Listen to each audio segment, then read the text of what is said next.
Saudara, dengan tingginya kepercayaan publik, apa yang perlu dievaluasi dari kinerja pemerintah? Telah hadir lewat Zoom bersama kami peneliti Litbang Kompas, Vincentius Gitiargo. Selamat siang, Mas Tiar.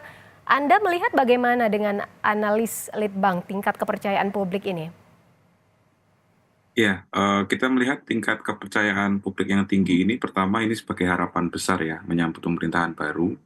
Dan yang kedua juga, ini juga cerminan dari masyarakat yang relatif melihat tidak ada perubahan politik yang besar karena narasi keberlanjutan yang dibawa oleh rezim ini, gitu. Artinya angka yang tinggi ini menunjukkan bahwa masyarakat berharap besar dan juga ada semacam euforia terhadap transisi politik yang berjalan relatif lancar ya dalam pergantian rezim ini. Kurang lebih seperti itu, Mbak.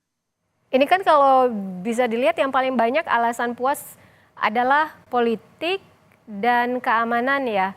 Mas Tiar, seberapa besar harapan warga tentang politik dan keamanan ini Anda melihatnya?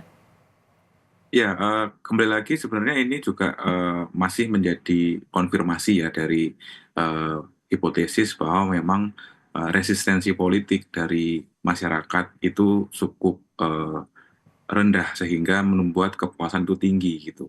Artinya kan kalau kita bicara kepuasan ini kan kadang terkait dengan preferensi politik gitu ya. Eh, Nah, kalau memang angka kepuasannya ini tinggi dan ketika kita cross dengan beberapa pilihan politik, preferensi politik itu tidak ada resistensi yang menonjol, artinya memang situasi saat ini pemerintah ini memang cukup solid untuk menghadapi tekanan gitu ya, termasuk dari publik yang menunjukkan penerimaan relatif tinggi. Ada kemungkinan tidak tingkat kepercayaan publik ini menurun? Kalaupun misalkan ada, biasanya itu karena faktor apa? Ya, kalau kita lihat ini dalam konteks 100 hari pertama dalam tanda kutip mungkin bulan madu antara rakyat dengan pemerintah begitu ya.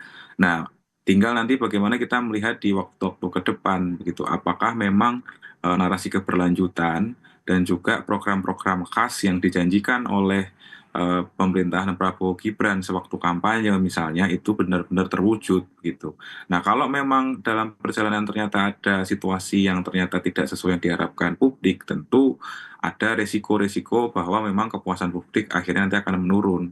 Nah, artinya ini kembali lagi ke posisi pemerintah gitu ya menanggapi apresiasi publik ini bagaimana, apakah membawanya kepada situasi yang makin baik atau malah tidak mengevaluasi secara mendasar beberapa catatan yang diberikan oleh publik juga gitu.